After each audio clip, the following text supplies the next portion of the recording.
it's a very well designed game, because it really obliges us to play, knowing that we have no idea if we are going to win. And I think that's the definition of a good game. It's very challenging, and you have no idea if you're going to win, and you're really facing yourself. We're really facing ourselves. We're really facing our fears. We are facing. We are truly unveiling ourselves in the process. Sometimes we might give the darkness much more power than it has. And because I haven't been diving into the collective shadow for quite some time, and I've never seen something that in its essence is really strong. Never. I've seen wounded parts of ourselves. I've seen deep, profound fear that are being repressed. I saw really false beliefs that are deep-rooted. But I've never seen something that really scared me. I saw, however, that these things were fed collectively, and that was giving them a certain density. But I never felt that ultimately at the end it was coming to more than an illusion that's very powerful because we believe in it. In fact, we could say that the sustainability challenge that we are facing is the result of a combination of an exponential technological progress and combined with a lack of consciousness. And so I think it's very important to develop technologies that will help us, but it's more important to remember that we need to help ourselves and one another to become more conscious as a species. So I think the key is to be really clear on your real needs and what you're trying to achieve. And to remember that money is not the end, but it's a mean to achieve an end. And to be very clear on your why. And to really be brutally honest with yourself when you are starting to move away from these original intentions for a reason that are not the improvement of the intention, but an ego hack, because suddenly you realize that, oh, with money I can have a lot of things that are very pleasant. I can have a lot of power, but suddenly I forgot that actually I wanted to have an impact. I wanted to help humanity evolve. I wanted to catalyze this transition toward the more better world our hearts know is possible. And so here really again is key to identify your real needs and to be brutally honest with yourself in how you are trying to fulfill them.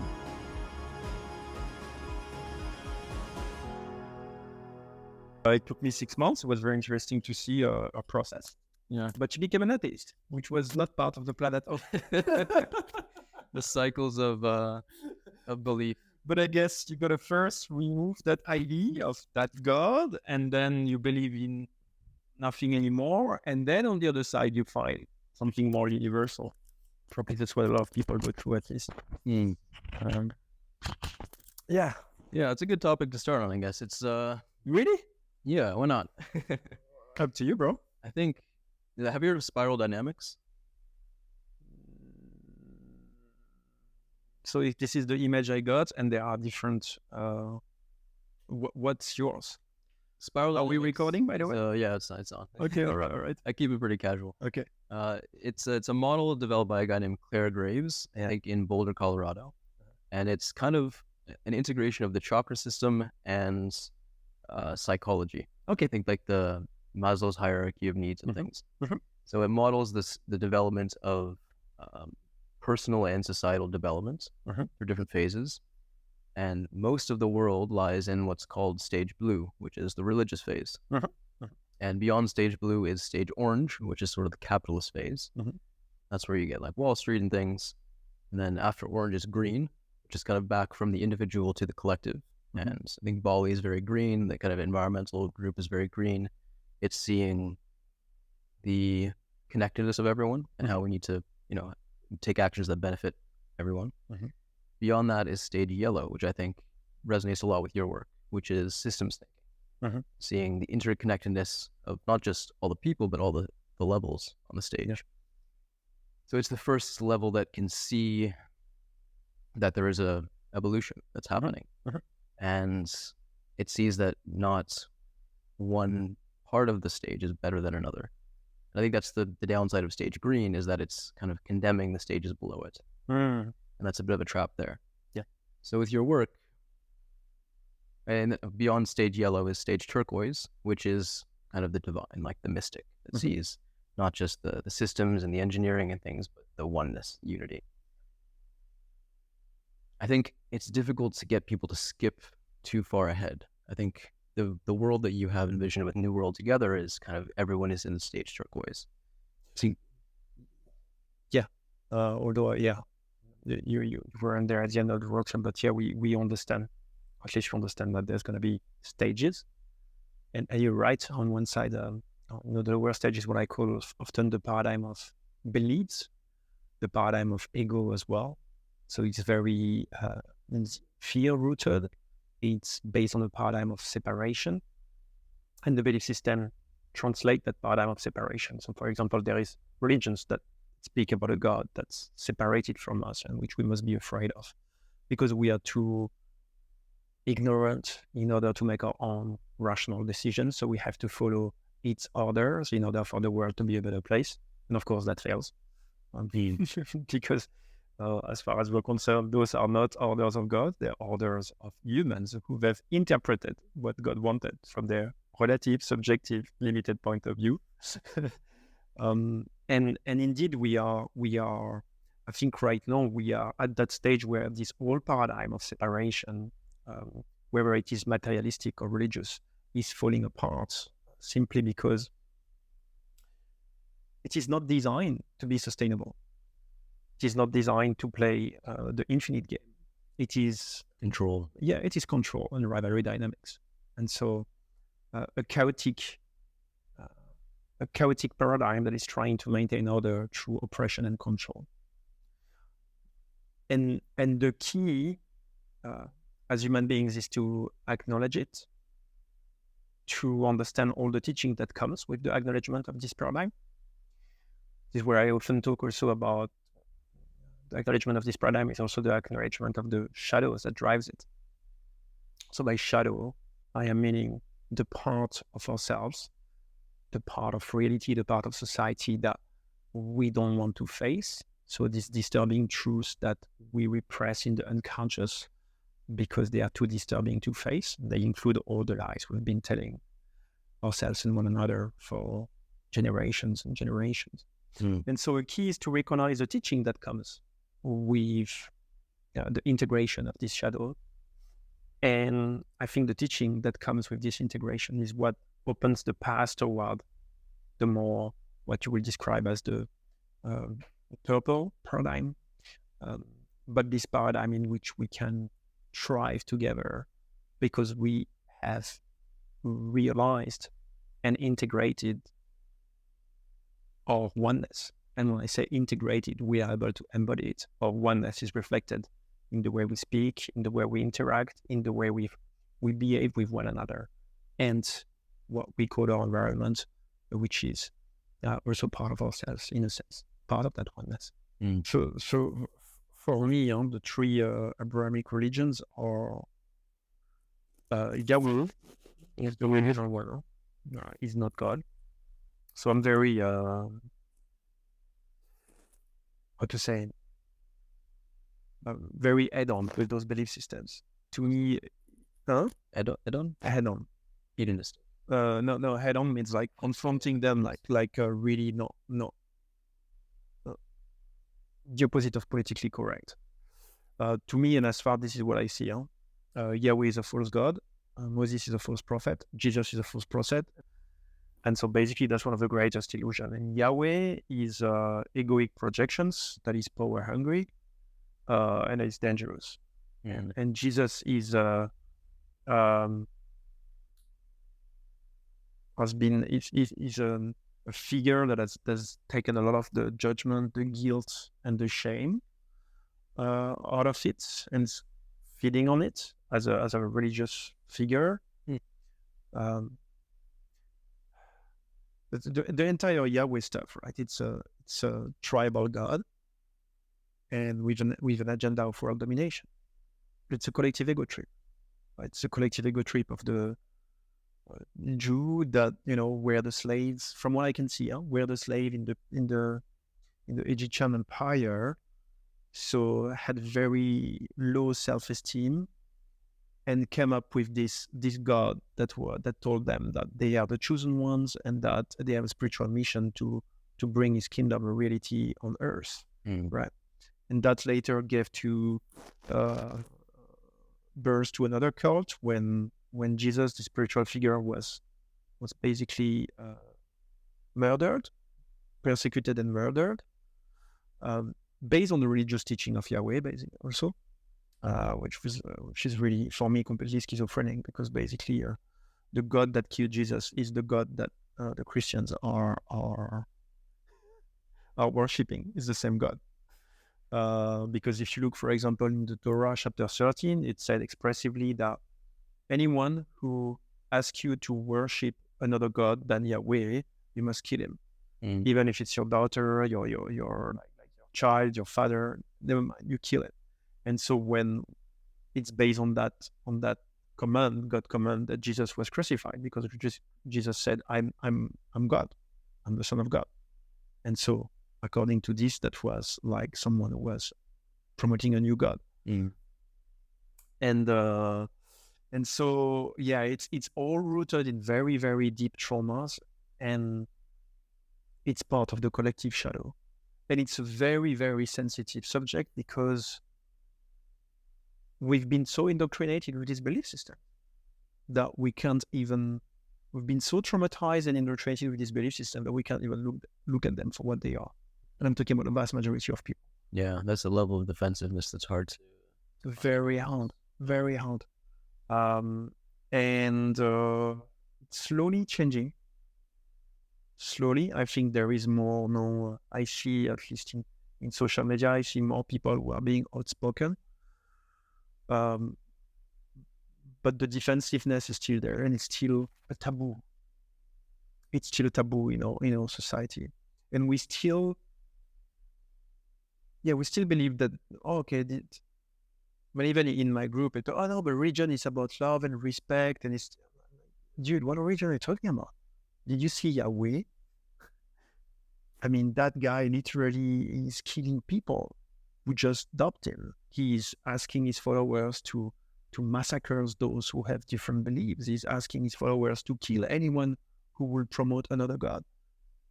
He's dangerous. That's not your little God out there that share wisdom. That's a control freak. Yeah, it is madness. You'll speak to people and say, "Oh, that's not the real thing. That's not Christianity. That's not Islam." Yeah, but I mean, the scriptures. You just need to look at the scriptures, and this is, I think, what I noticed with whether it's Christians is different, because the message of Jesus was kind of more toward love and kindness, although it's completely incompatible with the message of the Torah and the Yahweh. They are supposed to be the same, so that's completely antinomic. But anyway, I personally, I was just, before I came, discussing with my colleague, because after what happened in Israel and Palestine, I've been diving more into these belief systems, and I was quite freaked out. And at some moment, I was wondering if I should, make it a focus to expose them for what they are. But then I realized that there are people who are better at doing it. Think about apostates in Islam. They are the one who are tackling their ex-religion.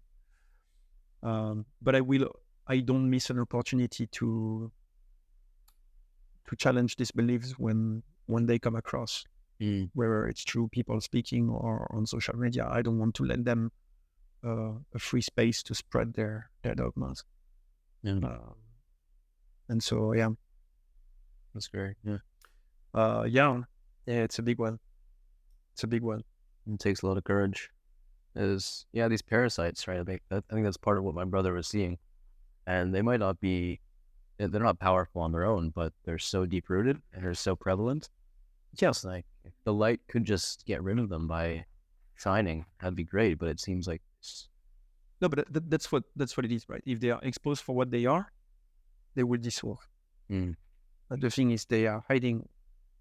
They are hiding, and it's it's like you got a subjective human interpretation of the truth that pretend to be an objective divine interpretation of the truth. Yeah, the cognitive dissonance they bring, though, it becomes powerful through the ego and through the person that's affected. And imagine how powerful is a grip on the ego when the belief tells you that if you continue to believe, you will access to eternal bliss. But if you stop to believe, you will be sent to eternal suffering. For the ego, you cannot create something with more grip than that belief. Yeah, it's unfathomable to imagine that, and like the way that people live their life, there's no way they actually believe it. You can tell deep down they don't actually, but it just has this hold on. No way, deep down they don't. That's the thing. That's the most impressive, that deep down they don't. But you have also so much advantages believing in it, not only in terms of thinking on the right side, but also social advantages, because these are very powerful institutions. I mean, you believe in a religion. Every Sunday you go, you meet your community, etc. Everything is well established. You have access to a network. It's really provide a solid ground that modern form of spiritualities have not been able to replace yet, simply because they are not institutionalized. Yeah, and there's benefits to that over atheism. Like atheism is kind of a stepping stone to the next stage that's necessary, but so many people see the godlessness in kind of many Western countries now and say we need to go back to religion because it has these other benefits. It's very interesting because those are these false dichotomies. It's like we have this limiting belief, for example, that the alternative to capitalism is socialism, but socialism is state control and makes everybody poor. It's like, no, there's so many different economic paradigms that we can conceive. We're not limited between a dysfunctional socialist paradigm and a dysfunctional capitalist paradigm. And one of the key, by the way, is to reconcile collective interest and individual interest. If the individual is rewarded to contribute to the collective interest and to society, then there is no more need to these things balance them out more or less naturally. But it's the same with this reductionist materialistic paradigm that denies the gifts that spirituality provides, and this irrational religious paradigm that corrupts the gift of spirituality and denies rationality. And the key is really to recombine both. We need rationality within our spiritual practices, and we need spirituality within our rationality, because one without the other is unbalanced. Yeah. In the sense, I don't know if you heard about this left brain, right brain divide. So one will be more holistic and one more rational. The master and his emissary. Yeah. I mean, I'm going to use it as an archetypal way. I'm not saying that this is a scientific truth, but basically, this is what we are talking about, right? We need we need these two parts to work together. We cannot have irrational spirituality on one side of the brain and then rationality on the other, and these things don't work together because it creates dysfunction in both worlds, in both paradigms. And yeah, there's a lot of shadow work to do to reconcile both, because that's a lot of false belief to take out, a lot of illusions to become aware of, and that's disturbing. Because when we become aware of these illusions, we also become aware that our entire society is driven by these illusions. That's very, very destabilizing. Yeah, I see things so much through the spiral dynamics paradigm or kind of framework. I've studied it a lot, and it talks about integrating and transcending each stage, and that the top level, is just such a high ceiling to that there's just so far to go into that top level, but there's this sort of gravity of the shadows in the lower levels, and there's so much work to be done there. Once you're at the top, you can see how each stage is necessary and important. But there's always more. It seems like the circularity of time brings us back into everything that we faced, all of the delusions, all of the traumas, all of the shadows. each stage are the experiences that we need to go through to expand our consciousness to reach the next one. So in a way, it's very well designed, right? It's like the universe is serving us on a plate constantly the experience that we need to go through in order to evolve to the next stage. And that's exactly what's happening on the surface of the globe right now. The global challenges that we are facing are challenges of that require us to learn new things, to deconstruct old things so that we can evolve. What do you think the most surprising change you would see would be if in 2050 the entire world was at this level that you're talking about? It's really hard to imagine because the amount of change that we are talking about is unprecedented. We are talking about humans who are authentic, aware of themselves, aware of their interconnection with the universe, aware of their creative power. And so the amount of potential that this can unlock is, to me, beyond what I can imagine. But what I can imagine, however, is the process that could lead us there if we do it properly, and that would notably means like a process of collective healing, process of release of the inner pain of the trapped emotions, a process of release of the fears that have been driving us for so long, a process of deconstructions of our beliefs, and a really profound global cultural renaissance based on regeneration. And I'm really unable to, well, what can I imagine? It is a world where, and that will be very subjective, right? Because again, I don't think I have the capacity to imagine what this could be. But what I can imagine, though, a little bit is that we, humanity, are one team. There is no more my organization, your organization, my company, your company. It's like we are all part of the same team in charge of protecting and enhancing life. And each and every one of us has a specialty. And basically, wherever we are one. We are part of that team. There is no more this paradigm of separation based on nations or businesses or religions. It's like we really know that we are one and we are working together. And I think, yeah, we are probably in 2050, if we reach that stage, and that's a big if, because there's a lot on the way to deal with. But I think we are, actually, I can imagine it, not that you lead me to that aspect.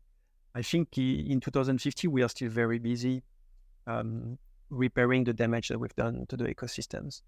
So, healing the land and healing ourselves in the process. I think we'll still be there.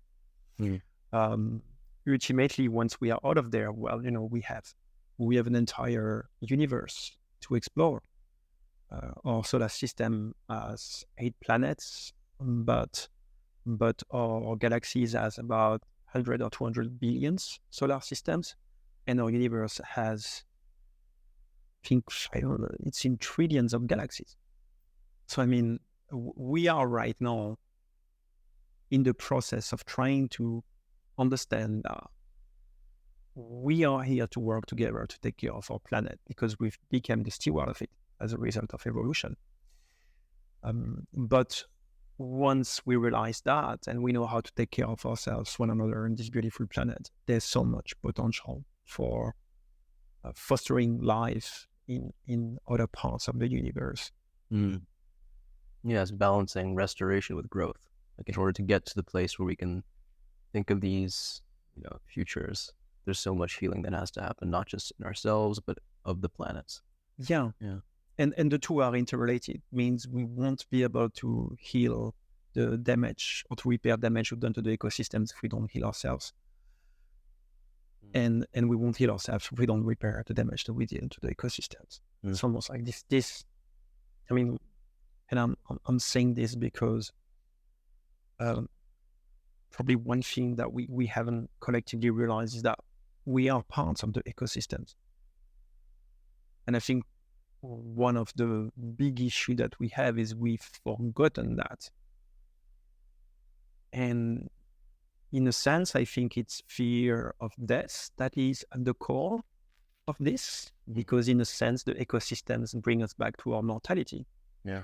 Our biological bodies are not designed to be immortal. This is where I see a lot of big tech are invested into trying to unlock the secret of eternal life. But to me, this is not sustainable and not even desirable. I wouldn't personally be interested to spend eternity in that identity. Yeah. Part of the infinite game, I think, is driven by the ego. It's kind of this necessary force of separation that gives us the richness of this sort of dream that we're having collectively. And so there's a question of, we can imagine if ego was gone and we can just be one.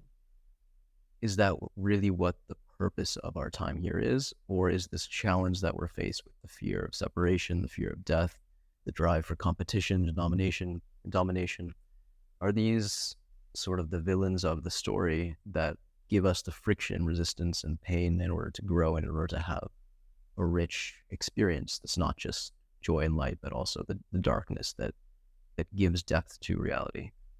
I really like these questions. And first, I think, to me, I don't believe in getting rid of the ego. I think the ego is the base of our human existence, in a sense that to get rid of ego, I will have to die and go back to the source and be that oneness. But then that's not a human experience anymore. So I believe in a sense, conscious recalibration of the ego, conscious realignment of the ego. It's like the ego is a great tool, but it's a very bad master. In a sense, thanks to my ego that I want to remain alive. It's thanks to my ego that we are having an exchange. Because otherwise, I will be you, you will be me, and we wouldn't have that conversations. That said, I think indeed, as you say, these experiences that we are making, so this paradigm of the ego, it's part of our journey. The fact that we have the ability to embrace, to express or embody dark parts of our existence is also freedom, because we have the possibility to do and experience things that we will not do if we were not fully conscious or if we were one. And I think here we are coming at a place where we are invited to integrate, simply because we've been doing this for a very, very long time, as far as we can remember. And the very patterns of the ego, which for me I consider as survival patterns, are now becoming increasingly unsustainable. And so our evolution, our very survival instinct, is helping us to tap into the higher consciousness, which is the place where we can recalibrate the programming of the ego, especially when it is outdated. And I don't have a black and white vision of the patterns of the ego, like, oh, competition is bad, or conflict is bad. It is just as knowing when it is necessary, and in that sense desirable, and when it is unnecessary. And what we see in the current paradigm is that a lot of the competition and conflicts that we have are completely unnecessary, and they wouldn't happen if we were having the knowledge, the consciousness, and the empathy to actually feel and understand one another, which is what we are critically missing here. Feels like your message is, Bali is an interesting place to have this message, because it feels to me that a lot of people here kind of know this. Whether they're integrating it or not is another question. But that's something I've had to catch myself with. Is I resonated a lot with your story of, kind of having these spiritual awakenings and having reality shifting and feeling ungrounded for some time, and then kind of coming back to it. There was a phase of feeling special, feeling like there's no way that other people have seen this, and then slowly seeing, oh, there's actually a lot of other people that have had these experiences. And it's like, oh, maybe everyone is going to have these experiences. Maybe evolution is is taking its course, and I don't need to go tell people about it. I don't need to do anything special. This force of consciousness is awakening people at its own time through their own processes and stories. But I think that's a bit of can be from an echo chamber, from starting to pay more attention to the people that have had these experiences. And I have to remind myself that most of the world, I think, paying attention to politics and government systems, it's obvious that that's not the case. So what's a way that we can bridge the gap between people like yourself and the rest of the world? Is it educating children from a young age? Is it creating spaces where people have more support when they go through these challenges? And how are you tackling that? I think all of that is part of the response and much more. And I wouldn't say there's a universal way to make it happen, but there's, for each and everyone, a different way to make it happen. I would like to get back to what you said, which is maybe the awakening is taking out its own pace and I don't need to intervene and it's just going to happen. I think there's part of truth in this, but it can also be, as you say, something else. It can be a fear of speaking your truth, and taking action. A fear of, taking action and taking responsibilities based on your own level of understanding. This morning I was listening to a podcast and I like what the guy was saying. He was saying if you don't care about politics is going to take care of you. And it's something I see a lot. And right now what we see is very often in our spiritual communities, we detach from the bigger world problems and unfortunately we let others take the space that we are not taking. And those who are taking that space are not the most healthy, conscious humans on this planet. They're hungry for power. They're hungry for control. They are hungry for status and admiration. And so I think it's important for us, especially that we are seeing where not taking of responsibility could take us. And I'm saying this assuming that you are seeing it as well. But, and I'm going to clarify that for people who are listening, is if we don't wake up from that collective dream and from that egoic paradigm that is driving the show right now, it's going to lead to very undesirable situations. And here what I see is that because there is oneness, the unconsciousness on the other side of the world impacts me in that side of the world. And so it's also my responsibility, if as a member of the human tribe, I can see a danger, I can understand where it comes from and what is needed to neutralize it, to speak up. If an analogy will be,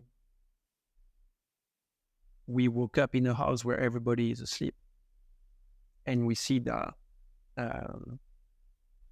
there's a problem with the house and it's gonna burn, but we if we want to extinguish the fire, we need to do it together.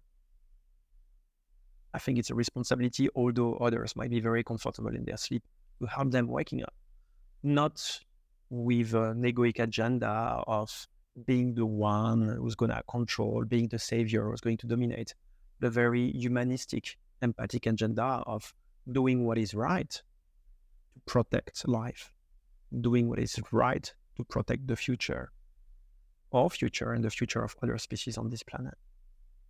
So I think it takes a lot of discernment and also a lot of shadow work, because I can speak for myself.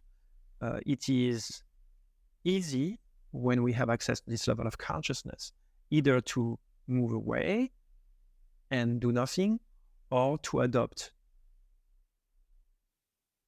a pattern of someone who wants to dominate and control, to express that part of the shadow. And so it requires a lot of shadow work and a lot of capacity for introspection to actually be in the center not someone who is not acting, but also not someone who's acting from a place of shadow and fear, or from a place of domination and control. And I guess this is part of what we are here to learn. I think the old ways was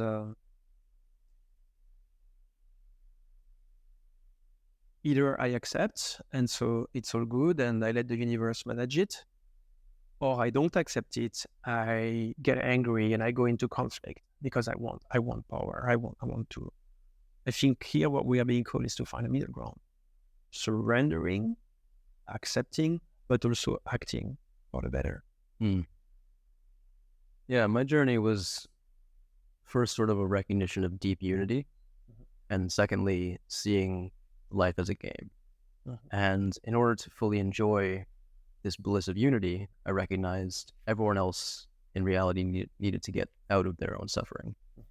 And my strategy that I came up with in university was, if I can make as much money as possible, that will give me the power and the means to affect the most change.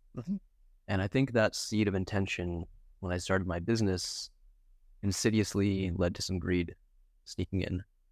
How do you balance the need for resources and the need for reach and the need for a large voice and the amplification that money can have for that, with the things you've mentioned about capitalism having these insidious seeds planted in it? So I think the key is to be really clear on your real needs and what you're trying to achieve. And to remember that money is not the end, but it's a mean to achieve an end. And to be very clear on your why, on your intentions, and what you're trying to achieve.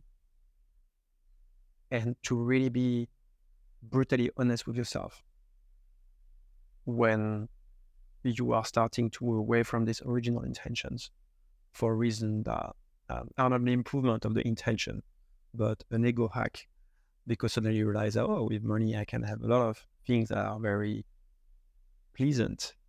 I can have a lot of power, but suddenly I forgot that actually I wanted to have an impact. I wanted to help humanity evolve. I wanted to catalyze this transition toward the more better world our hearts know is possible. And so here it really, again, is key to identify your real needs and to be brutally honest with yourself in how you are trying to fulfill them. And if you do that and you keep money as a mean to an end and not an end, I think it's safe to become wealthy. There's a lot of selfishness in New Age spirituality.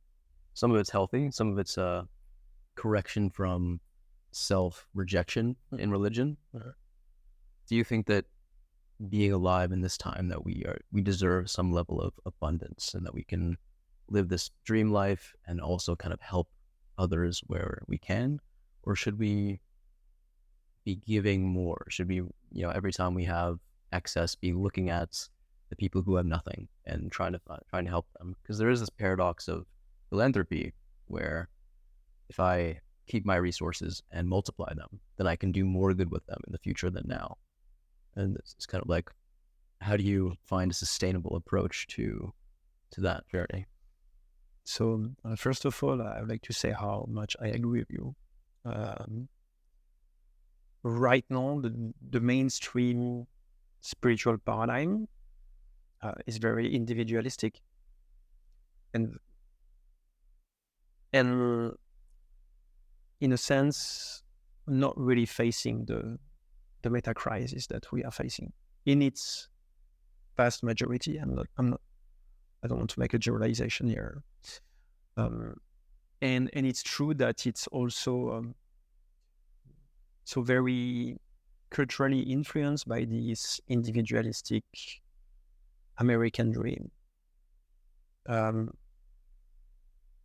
I don't say everything is wrong about it, but I think it's important to acknowledge the context in which we are. The context in which we are is a context of planetary resources overexploitation, growing inequalities. And so as much as it is important for us to fulfill our needs and reach a place of contentment, it is also important, once we have achieved that we start reallocating our energy and our resources into resolving these bigger social and ecological issues that we are facing. Because if we don't, the price to pay will be massive. And I don't think it is worth to pay that price because we were too busy indulging into abundance and forgetting what are the challenges that we are facing at a collective level. Yeah, I love that. I've recently been asked to host these events called Climate Techies, and it's kind of people who are interested in solving these problems with technology. How do you see technology playing a role in regenerating, of solving some of the problems that technology and overconsumption have caused? I think technology can play a great role, but we have to be mindful as to not place technology as the main problem solver, because it won't be. Technology can help us, but if we don't help ourselves and one another, we will fail. And here, my biggest concern is sometimes the mentality of techno-solutionism, which I find deeply naive. Is this idea that technology will resolve all our problems, because it tends to deny that the problems are coming from within ourselves, that we need to change, to evolve if we want to resolve these issues.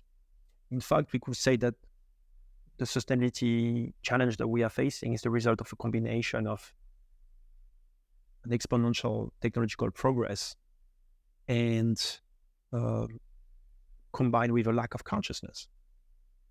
And so I think it's very important to develop technologies that will help us, but it's more important to remember that we need to help ourselves and one another to become more conscious as a species. And here, my big concern is that a lot of the players are actually solely betting on technology. And to me, what I notice also with these technological solutions is they always come from silo visions. So we can look at climate change and say, oh, okay, we can solve this through technology. We can look at another problem and say, oh yeah, we can solve this through technology. But when we start to realize that they are all interrelated and that solving through technology one problem might amplify another, such as resources overconsumption, then we start to realize that it's not just technology that will fix it. It's a change of our behaviors. So an evolution of our behaviors. It's an evolution of the relationship we have with ourselves, with one another, and the natural environment. And technology won't do that for us. The higher consciousness, higher level of knowledge, higher level of empathy will. And that's also why we need to invest into that. And it's one of my big regrets is that right now we have industries and philanthropists and many people, many wealthy people who are trying to bring solutions to the sustainability crisis that are mainly investing in technological solutions, talking about trillions of dollars. But the very human solutions that we need are ignored or disregarded. And I hope soon we will realize that we also need to invest into the expansion of our consciousness, the expansion of our knowledge, the expansion of our empathy, and everything that comes with it. And that's a different strategy than technology. It's creating safe space. It's having these difficult conversations that we are not having. It's working on accepting ourselves as we are, working on acknowledging and healing the traumas that we have inherited, many of them being collective and ancestral. So it's not just outer work with technologies. There's a lot of inner work that is needed. And that's a very different approach to what we are seeing right now. You've spoken openly about using plant medicines on LinkedIn, which I thought was fascinating. I hadn't seen that before. That's something that I felt like I needed to keep hidden from the professional world because it's a bit taboo, it's a bit looked down on in some spaces. There's a few people I know that are kind of higher level business players that are also doing these things and having their teams go and do Kambo and breathwork sessions. What do you think? And sometimes these are called sort of technologies, sort of spiritual technologies. What do you think the best investment that we could make would be to change our consciousness and to do the inner work on a global level? Surely the world isn't ready to start having corporate ayahuasca retreats, but these things probably have a role to play, and I think talking about them and removing the taboo is important. So, the best investment is always ourselves.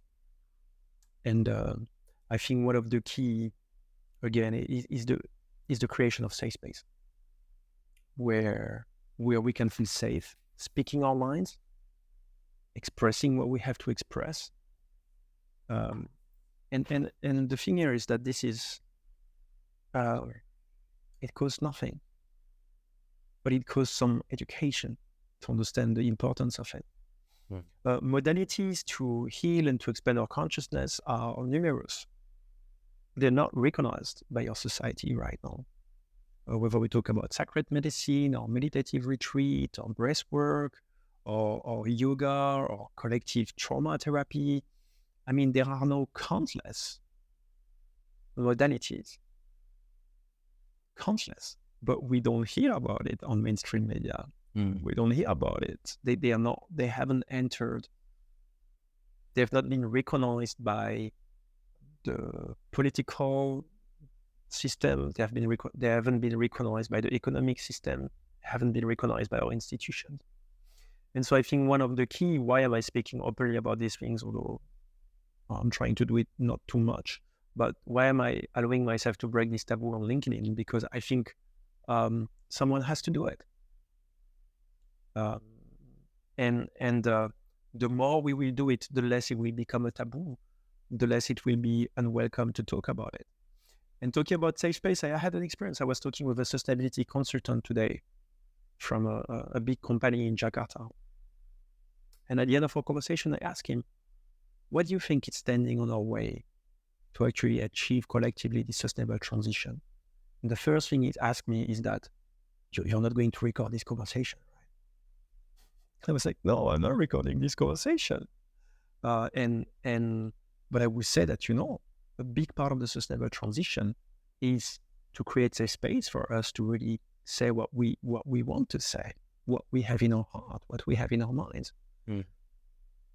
And he said, well, for me, so after he told me, for me, the big issue is the problem of awareness. And I say, I couldn't agree more.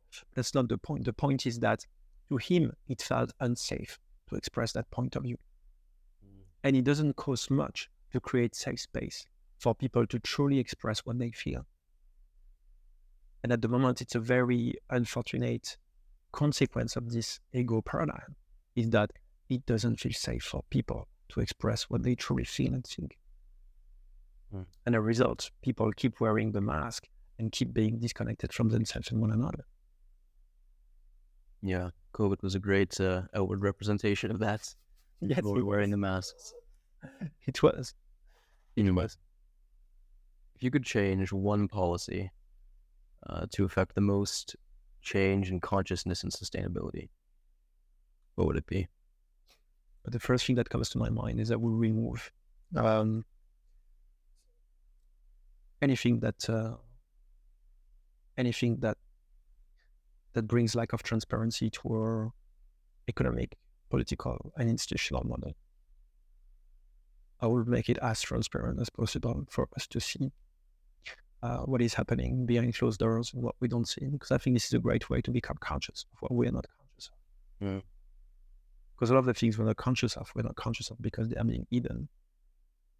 And that would be the thing. So I will remove, I don't know, we call it in French, is secret of affair and national defense secret. I will just remove all of that and bring everything out so we know what has happened and what is happening behind closed doors, so we can take decisions accordingly. Yeah, there's so much international tension. So much. And we see when things are being revealed that the things that are happening behind closed doors are not serving us. Mm. And yeah, I think that will probably place the word elite on check. And I'm not saying that I want to do that so that potentially they are going to be punished, but simply because we will understand our issues much better, how to address them. We could also get a much more qualitative leadership. I personally don't think that the word leader should, that is genuine, will want to work in secrecy or behind closed doors, unless he has something to hide, unless he has another intention. It's a big barrier to break down. It's a big one. Yeah. It's a big one. And of course, the excuse to perpetuating this lack of transparency is that national interest and corporate interest and economic interest. But I'm thinking about humanity's interest. Mm. What's a belief about consciousness that you think is misrepresented or poorly understood?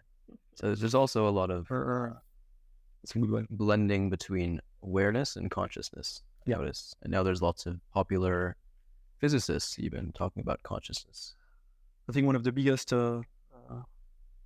mistake we've made about consciousness, but I won't be able to prove that my point is right. But I think one of the biggest mistake we've made is to believe that it's a byproduct of our brain.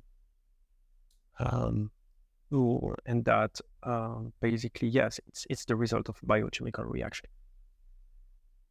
I think this materialistic worldview is causing us a lot of trouble. Do you think that's still the status quo? Do you think most people believe that? I believe that it's still the status quo. Yes, at least that the dominant system still work with that precept, and a lot of the academics and scientists are working on that, with that belief. It would be a major breakthrough if we accepted that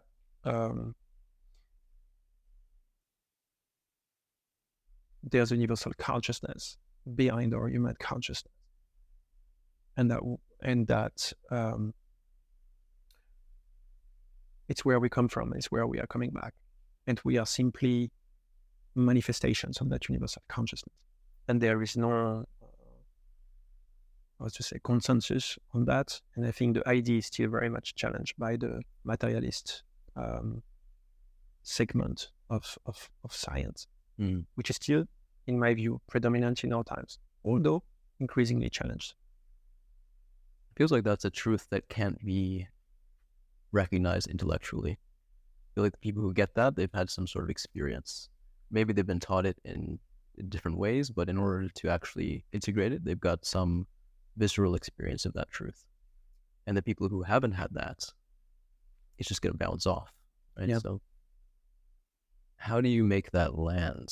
Like, how can education play a role to make that truth more recognized, if at all? I think it's happening, and I think there are many ways. It's interesting that it's the first question you asked me where I'm like, I don't know, right? Because indeed, it would be great if you could measure consciousness, but we can't. Some people claim that they have the, what's his name? Not Stephen Hawkins, David R. Hawkins. He's got some map of consciousness that he used muscle testing. He claims it's an objective measure of consciousness level. And okay, well, good. No, I think one of the keys, so education has to play a key role, but I guess the core is the core part that we are missing, because to me, consciousness is related to self-knowledge, and education does not teach self-knowledge. We when we find consciousness, we realize that emotions is not me; it's an indicator. Belief systems is not me; it's a mind structure. Thoughts is not me, right? It's the result of mind processes that I'm having. So we can take the space of the observer, and we can start to reprogram our beliefs. We can start to reprogram our how we deal with our emotions, and so we can evolve. And that's self-knowledge. That's self-knowledge. And the essence of self-knowledge is consciousness. But right now it's not being taught. It's being very misunderstood. Um, and I think one of the keys is to talk about it, but in a way that is as rational and as simple as possible, without going too much into spiritual concepts. And I'm practicing that, but I have to say I haven't found a magic remedy to convince someone who does not believe that his consciousness is not a biochemical reaction to see it. They will they have a different belief. They believe that yeah. So, but definitely everything which is related to meditation, any practice that leads to self-awareness, including sacred medicine, can help to evolve into that. Yeah, it's one of the feelings that I had was, what can I really say? What can I say that hasn't been said about spirituality? And it led me to just kind of take a step back from what you mentioned as the core biggest lever is the inner work, self-awareness. And say, okay, maybe I can't really affect that in other people, so I can just do what I can in the external world. And that's one of the reasons I picked the business that I'm in, is that it felt like a very material projection of what I had done internally, converting waste, converting toxins and pollution into something beneficial for the world. Mm-hmm. Maybe I think one of the things that I really admire about you is that you're just being the change that you want to see as much as you can. You keep showing up, you keep going out there and taking action and showing people. But it must be frustrating sometimes to to see, and I think you probably share this with a lot of teachers that have come in the past of, they can keep saying the same things over and over again, but maybe they can just hope that it's going to land on some people. Maybe ultimately the best thing that they're bringing is just being who they are, continue to do the inner work. I think there's no other way. I've already thought about what could I do instead of that, and I thought, wow, to do something else, I would truly need to numb myself, to try to remove everything that I know, not to think about it. And I quickly realized that this was going to be a path of self-destruction. We'll have to use some kind of drugs or whatever. I guess, yeah, it's very, for me, the most frustrating is to see, and the most fascinating as well, but a bit boring at this stage because I've seen it so many times, is how human can use their intelligence to deflect disturbing parts of reality. And it's really, and how they will skillfully do it, and they will be dedicated to do it in a very unconscious manner.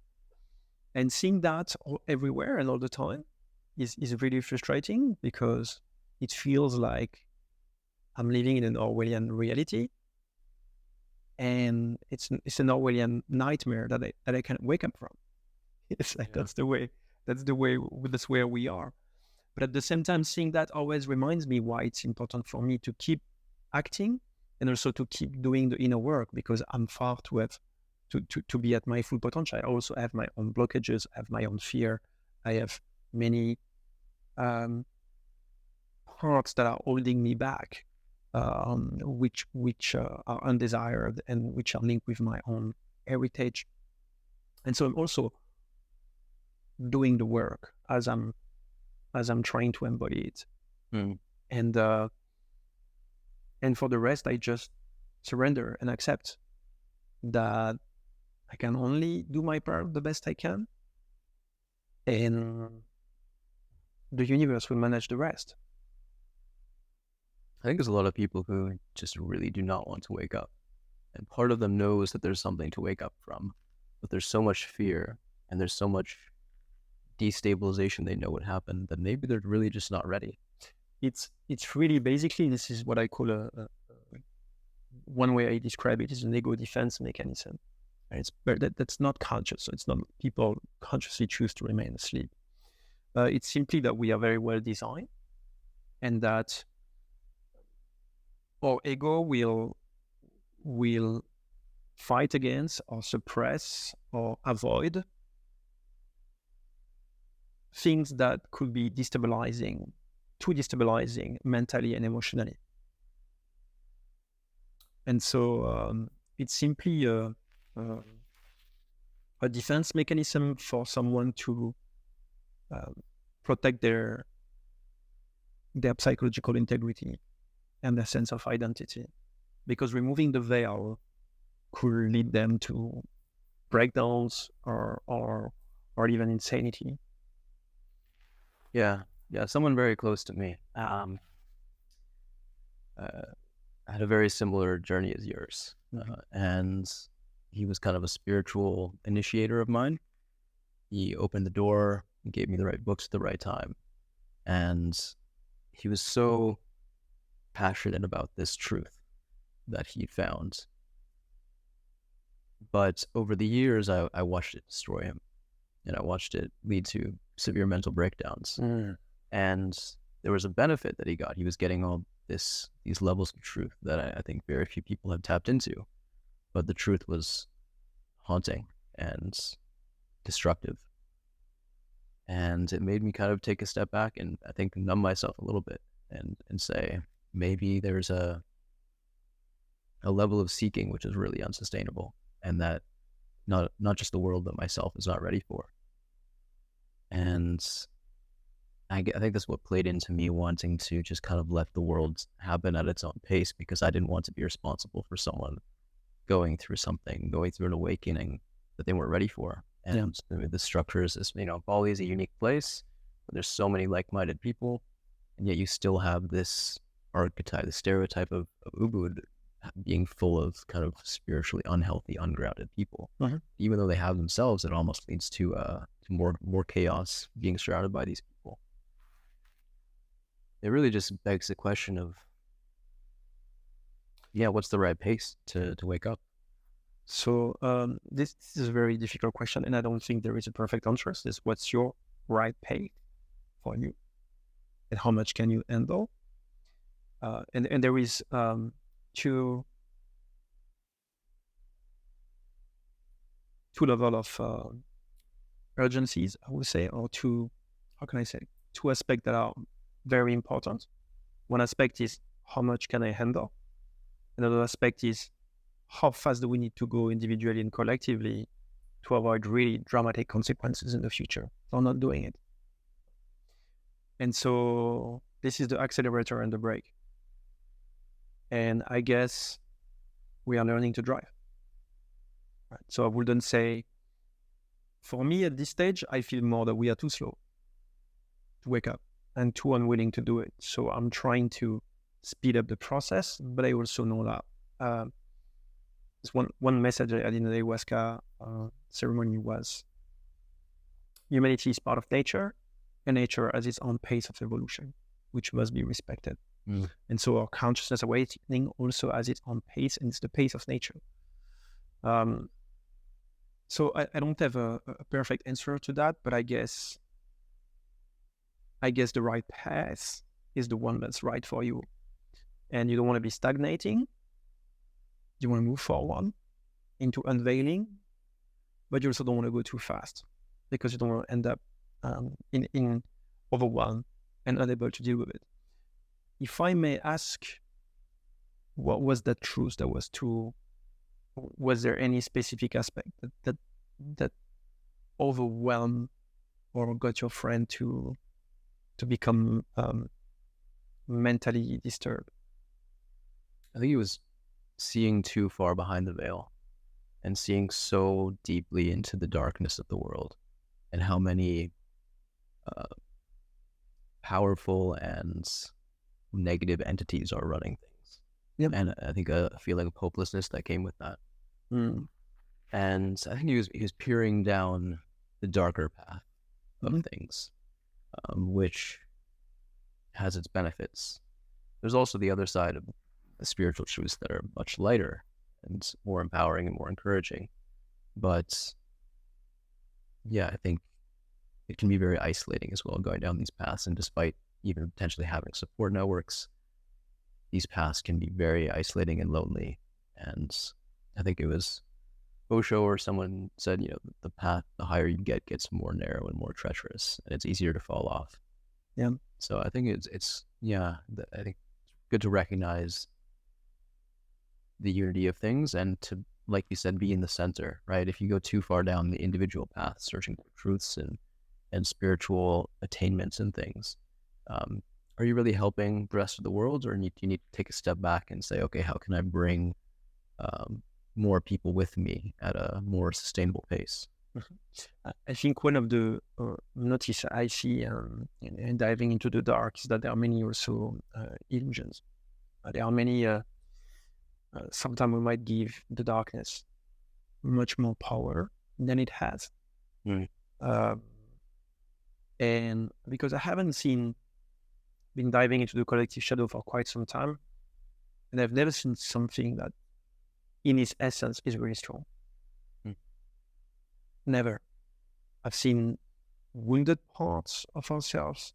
I've seen deep, profound fear that are being repressed. I saw really false beliefs that are deep-rooted. But I've never seen something that really scared me. I saw, however, that these things were fed collectively, and that was giving them a certain density. But I never felt that ultimately at the end it was coming to more than an illusion that's very powerful because we believe in it. Yeah, greed comes to mind as a big one that I think makes its way deeply into higher levels of the government for whatever reason. It really takes a toll there. Yeah. And for me, this is where it's interesting, because if we look at greed, it's a form of addiction. And that addiction is coming from unresolved traumas. So it's true that if we look at greed like a big monster, it looks like a very dangerous and huge monster. But if we look at it as an expression of unresolved trauma and fear, it looks much more vulnerable. And that's what I see now. Now, of course, what is really amazing and how the intelligence that is being used and displayed to hide that and to make it look like it is something else. Justified, backwards rationalization. We hear a lot about spiritual bypassing, but the materialist bypassing is quite more prominent. Both materialism in its toxic form and spirituality can be form of bypassing. Yeah. Thinking about these things just makes me feel helpless, because you can't heal someone else's trauma. And the people in power are the ones where that would be the most change that, could be affected. So it makes me think of just do as much as we can for the next generation, right? Plant the seeds, and there'll be some waiting and some patience required, and some destruction that probably is necessary, some chaos that is going to give birth to a new world. Yeah. Often I coined the time in which we are as a form of birth process. And the baby is humanity. And the birth process is complicated because we have no history. This is the first time in history that this is happening, that we are having an attempt of collective consciousness awakening because the time is right. And so a birth process is painful. There's blood and it can fail, right? And so I guess our job here is to help facilitate it, maximize the chance that it happens with the lowest amount of pain, the lowest amount of blood, the lowest amount of tears, and we can only do our best and surrender to the process because there's no controlling it. There's simply doing our part. And in a way, I would say this is, because you mentioned the word game, I agree with you. It's a very well-designed game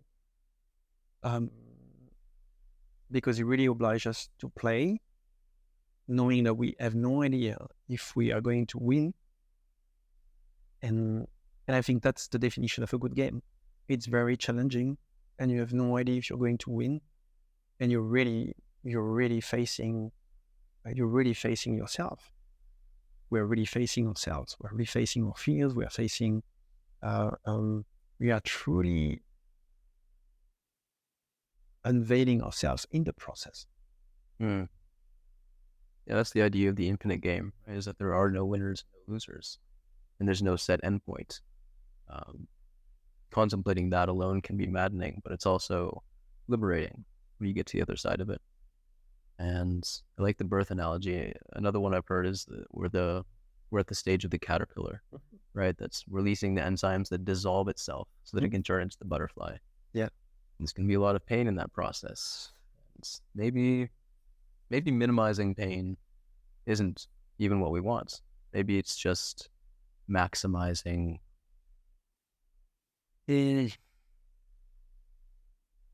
Just being through it, right? Just making our way through it. I guess the two are not mutually exclusive. If we can make it true with the minimum amount of pain, I will sign for that.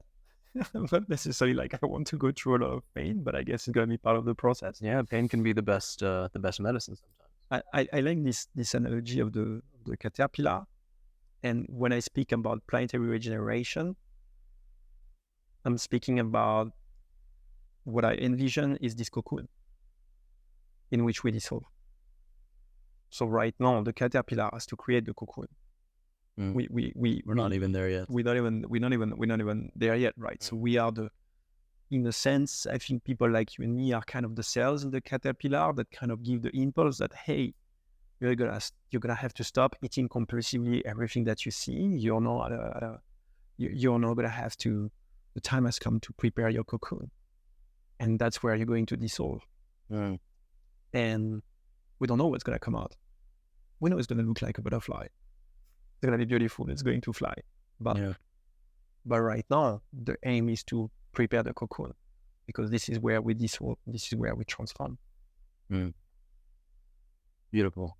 What's a bold prediction about the future of human consciousness that you think might surprise listeners? I don't think anything that might surprise listeners. If there is a future of human consciousness,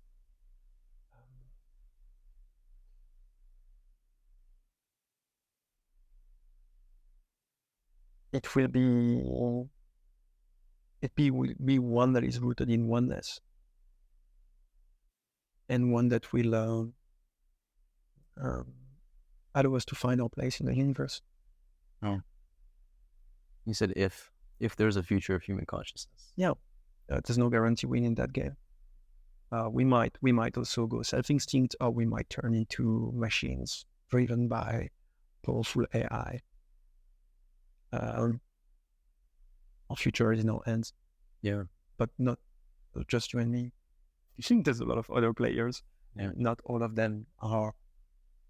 The big issue is that a lot of people don't see this potential for consciousness awakening. And if that is not being seen, it leaves two alternatives. Either self-termination, collapse and self-termination, or technological dystopia. Right. Yeah. And so, unfortunately, a lot of the big players are invested into pushing us toward one of these two. And it's up to us to help people see that there's a third alternative, but that implies collective consciousness awakening. And that's, as we said, deconstruction of false beliefs, release of fear, healing of trauma, and reconnection to our true selves. Have you heard the idea of the two paths that humanity has split on? One that's leading more to the sort of artificial intelligence, technocracy and things, and the other that is going deeper back into our biology and into our bodies.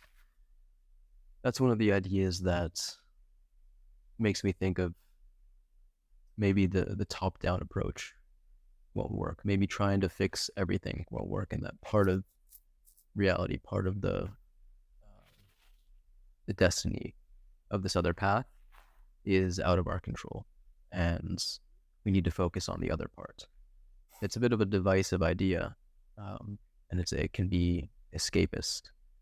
can lead people to want to just go and get their homestead and live off the land and disconnect from the matrix, right? It's a dualistic idea, but I've heard it from sources that really made me consider it as a reality. Yeah, I do not use this kind of binary where it should be, from the bottom or from the top. I think each and every one of us is called for a different mission, and some are called for a mission that is, related to what's happening on the top. Some are called for a mission which is related to preparing the fields in the bottom, and these two are not mutually exclusive. Right? So I would say to everyone, listen to your heart and follow, do what you'll feel called to. Find your own expertise, find your own ikigai.